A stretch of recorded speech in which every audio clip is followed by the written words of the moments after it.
So ಪುಸ್ತಕ ಓದೋದು, ಮೆಡಿಟೇಷನ್ನು, gardening, ನಾಯಿಗಳ ಜೊತೆಗೆ ಆಟ ಆಡೋದು, ರೇಡಿಯೋ ಶೋ, ಇದು ಇಷ್ಟು ಮಾಡಿದ್ರೆ ನಾನು ಮನುಷ್ಯಳಾಗಿ ಫಸ್ಟ್ ನಾರ್ಮಲ್ ಆಗಿರ್ತೀನಿ, ನ್ಯೂಟ್ರಲ್ ಆಗಿರ್ತೀನಿ ಅಂತ. ನಿಮ್ದು ರಾಜ್ ಏನ್ ಮಾಡ್ತಾರೆ? ಐ ಥಿಂಕ್ ನಾನು ಮೆಡಿಟೇಟ್ ಮಾಡಲ್ಲ, ಅದಾದರೆ ನಾನು ಬಿಡ್ತೀನಿ ಕೆಲವು ಸಲ. ಅಂದರೆ ಮೆಡಿಟೇಷನ್ ಮಾಡೋದಲ್ಲ, ಮೆಡಿಟೇಷನ್ ಆಗೋದು. Meditation is when you don't do anything.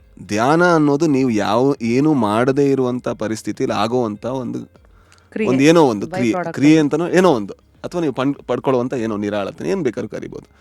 So ನೀವು ಏನು ಮಾಡಿದ್ರು ಕೂಡ ಅದ್ರ ಅಗೇನ್ಸ್ಟ್ ಅಥವಾ ಅದು ಅಪೋಸಿಟ್ ಅಂತ ನಾನು ಅನ್ಕೋತೀನಿ. ಏನು ಮಾಡಿದ್ರು ಕೂಡ ಅದ್ರ ಅಪೋಸಿಟ್. ನೀವು ಸುಮ್ಮನೆ ಕೂತಿದ್ದೀರಾ, ಈಗ ಆಯ್ತಾ ನಿಮಗೆ ಧ್ಯಾನ, ದಟ್ ಈಸ್ ಧ್ಯಾನ. ಆ್ಯಂಡ್ ನಾನು ಮನೇಲಿದ್ರೆ ಹೊರಗಡೆ ಕೆರೆ ಕಾಣಿಸುತ್ತೆ, ನಾನು ಅಲ್ಲಿ ಹೌದೌದು ಮನೇಲಿದ್ರೆ ಕೆರೆ ನೋಡೋದು ಬಹಳ ಇಷ್ಟ. ಸುಮ್ಮನೆ ನೋಡ್ತಾ ಇರೋ ಸಾಯಂಕಾಲ ಯೋಗ ಧ್ಯಾನ ಅದೆಲ್ಲ ಮಾಡೋಕ್ಕೆ ಟ್ರೈ ಮಾಡೋದಾದ್ರೆ ಮಾಡ್ತಾ ಇದ್ದೆ.